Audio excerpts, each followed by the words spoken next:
Bonjour à toutes et à tous, c'est Stéphane pour la chaîne Foilier, je vous remercie de me retrouver chez moi et donc chez vous.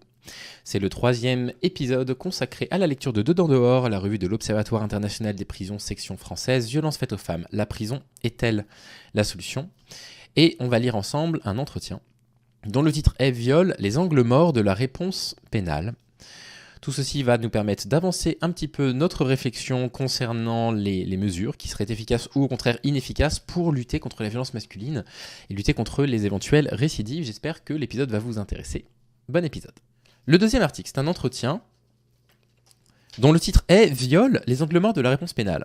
C'est un entretien qui est réalisé par Laure Anelli avec une femme qui s'appelle Véronique Legoisiou, qui est sociologue et autrice du bouquin Viol, que fait la justice. Et j'ai choisi de vous lire 5 questions qu'on lui pose et 5 réponses. C'est un entretien qui est assez long. J'ai pris les questions qui sont, je trouve, les plus intéressantes par rapport au sujet. Donc, quels sont ces fameux angles morts de la réponse pénale ? Laure Anelli, qui est donc rédactrice dans la revue Dedans dehors de l'Observatoire international des prisons, demande « Vous écrivez que seulement 1 à 2% des viols sont sanctionnés par une condamnation des auteurs aux assises. Comment s'explique ce si faible taux de condamnation ?» La réponse de la sociologue, Véronique Legoisiou, il s'explique d'abord par le fait que tous les viols ne donnent pas lieu à une plainte. Ça, on le sait, effectivement. Avant 2018, on estimait à environ 10% la part des victimes qui portaient plainte. MeToo a beaucoup fait changer. Aujourd'hui, on serait autour de 15 à 20%. Donc c'est un petit peu ce que je vous disais. Il y a 100 000 cas de VSS qui sont judiciarisés. S'il n'y en a que 20% qui sont dénoncés, en réalité, il y en aurait 500 000 en France. En réalité.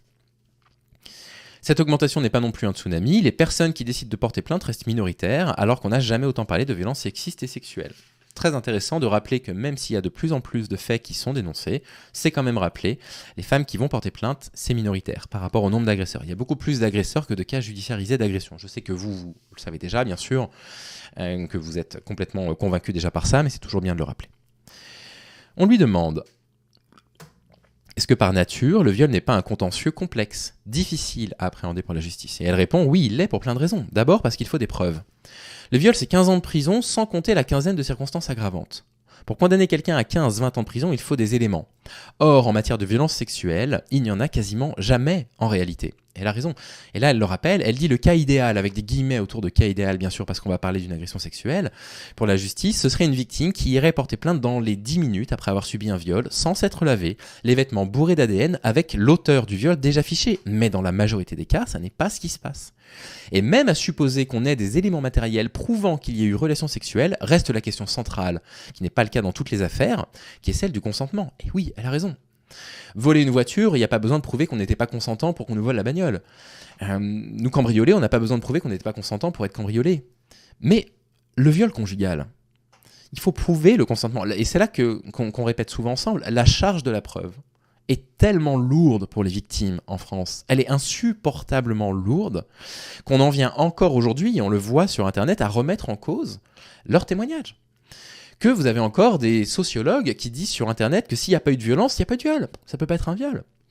Et tout ça, ça découle de ça, de cette réalité que la charge de la preuve, elle est beaucoup trop lourde pour les victimes.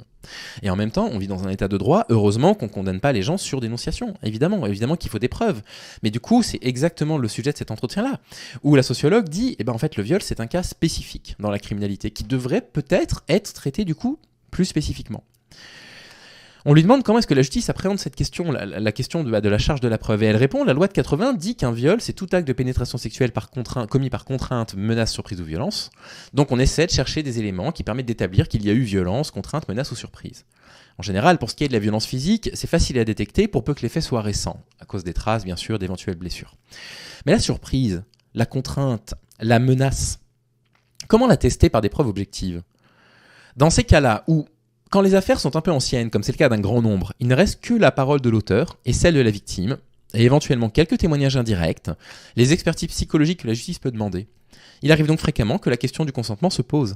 Celle-ci est extrêmement épineuse parce qu'en pratique, il s'agit d'objectiver quelque chose qui n'existe pas. Le non-consentement, c'est « je n'ai pas voulu ». Mais comment prouver qu'on n'a pas voulu ? Et au-delà de ça, même si la victime a exprimé verbalement le fait qu'elle n'avait pas envie, comment peut-elle prouver qu'elle l'a exprimé ? Si l'auteur dit non, elle ne l'a pas dit. C'est un cas spécifique, hein. C'est un cas très spécifique, les cas de violence conjugale. Et c'est enfin, on en parle de plus en plus sérieusement, quoi.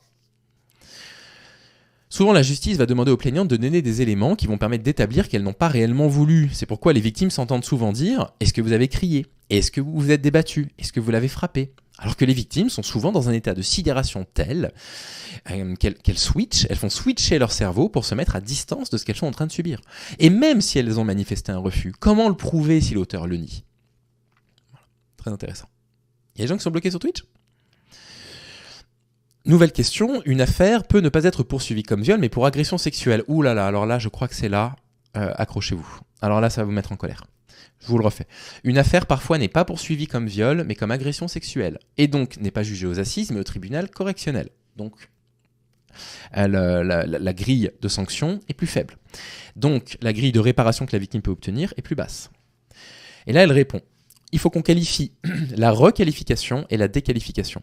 La deuxième, elle est motivée par des raisons de bonne administration de la justice, parce que, écoutez bien, les cours d'assises sont surchargées, ou parce qu'on estime que la victime n'a aucune chance face à un jury populaire, même si ça n'est jamais expliqué tel quel.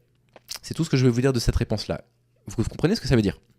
C'est-à-dire qu'en fait, il y a un viol, donc le viol doit être jugé aux assises, mais le juge, soit parce qu'il n'y a pas de place aux assises, soit parce que le juge se dit « aux assises, ça ne passera pas », va devoir requalifier le viol en agression sexuelle, pour que ce soit pris en charge non plus aux assises, mais au tribunal correctionnel.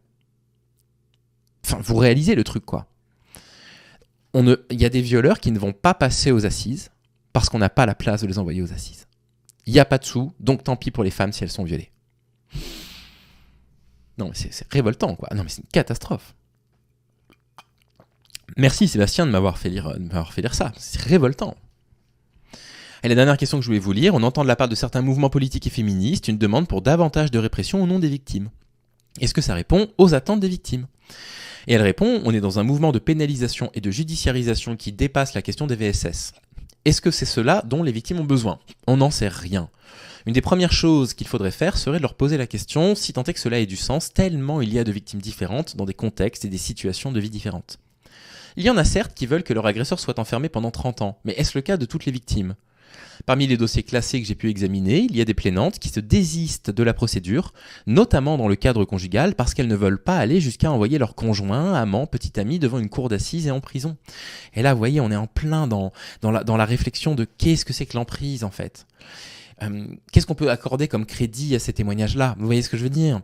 Est-ce que c'est une réelle volonté de se dire je ne veux pas lui nuire parce que ça va, je sais pas, casser ma structure familiale ? Ou est-ce que c'est de l'emprise ? C'est très intéressant. Qu'est-ce que c'est complexe ? Elles hésitent parce qu'elles l'aiment, parce que c'est le père des enfants, parce qu'elles estiment qu'il a compris ou qu'il a besoin d'aide, d'être soigné. Peut-être que si le viol était passible d'une moins lourde peine que celle dont il est passible maintenant, il y aurait plus de plaintes. Je dis ça en pure hypothèse pour pousser le raisonnement jusqu'au bout, mais la question se pose. Voilà pour cette interview.